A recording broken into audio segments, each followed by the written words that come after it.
Viewers, আজকে আমরা শিখবো পাখির ডিম আটকে গেলে তা কিভাবে বের করতে হয়। যে কোনো ফার্মেসি থেকে 2 টাকা দিয়ে একটা কট লিভার কিনে নিব। কট লিভারটি মাথা কাঁচি দিয়ে সুন্দর করে ছিদ্র করব।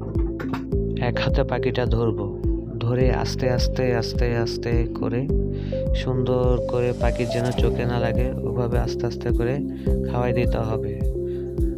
এমনভাবে ধরতে হবে যেন পাখি ব্যথা না পায়।